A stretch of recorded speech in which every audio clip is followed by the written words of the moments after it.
C'est une façon de parler. Merci en tout cas, Aya, pour cette astuce.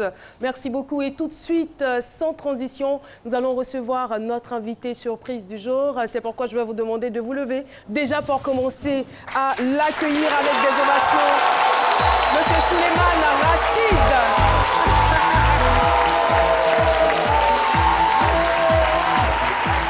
Monsieur Souleymane Rachid est donc directeur d'une agence de communication et comme je l'annonçais, il nous vient du Togo. Et voilà, il est là pour nous annoncer une activité culturelle qui va se dérouler au Togo. Bienvenue sur le plateau de ce midi. Je ne vous fais pas la bise parce qu'on s'est déjà vu, on a échangé ensemble, n'est-ce pas? Alors, l'événement est dénommé... Pardon? Bah, ça ne gêne pas si vous faites la Non, encore une fois, d'accord. Bienvenue, voilà. C'est plus chaleureux comme ça, n'est-ce pas? Vous prenez votre micro, s'il vous plaît. Alors, monsieur Rachid, ça va bien? Les Togolais vont bien? Les Togolais vont très bien, vous saluent. Ils savent qu'on les aime beaucoup. Hein. Salam alaikum. Ah là, les moments sont aux anges, là. Alors, activité culturelle au Togo et en Côte d'Ivoire, l'événement est dénommé The Heroes. C'est bien cela. De quoi s'agit-il? Alors, The Heroes, l'objectif, en fait, c'est de mettre sur scène les meilleurs tubes d'une année. Donc, en l'occurrence, pour cette première édition en Côte d'Ivoire, ça va être les tubes de 2016.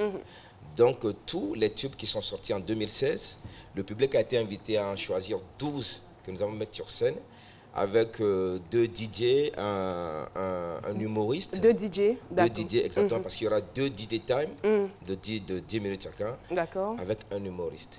Voilà, donc c'est très simple, c'est d'avoir que des tubes sur scène. L'objectif, c'est d'avoir un public debout du début jusqu'à la fin de l'événement.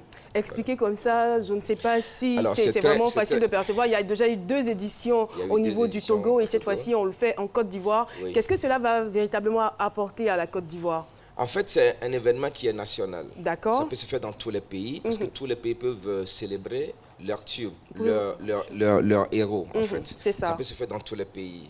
Alors, je suis installé au Togo, je suis installé au Bénin, au Burkina, au Niger et en Côte d'Ivoire. Donc, c'est tout à fait normal que je l'organise ici. Voilà. C'est cela. Donc, à terme, ça doit, n'est-ce pas, stimuler les artistes à produire des tubes. Il n'y a pas que les artistes chanteurs. Hein? Il n'y a pas que les artistes chanteurs. Déjà, on a vu des DJ, déjà, on a vu des humoristes.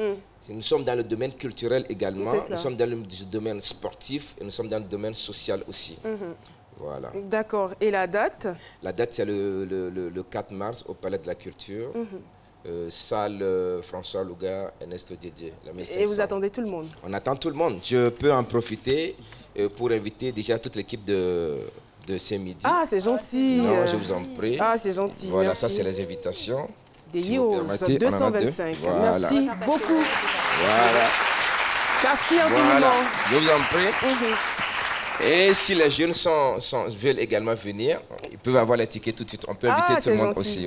Merci beaucoup, monsieur Souleymane Rachid. Je vous en prie. Merci d'être venu. Merci beaucoup à toute l'équipe. Merci à la Côte d'Ivoire aussi. Oui. Et félicitations aussi pour ce midi. C'est suivi, c'est très bien suivi. Merci beaucoup. Merci. À très bientôt. On y sera le 4 mars. Merci beaucoup.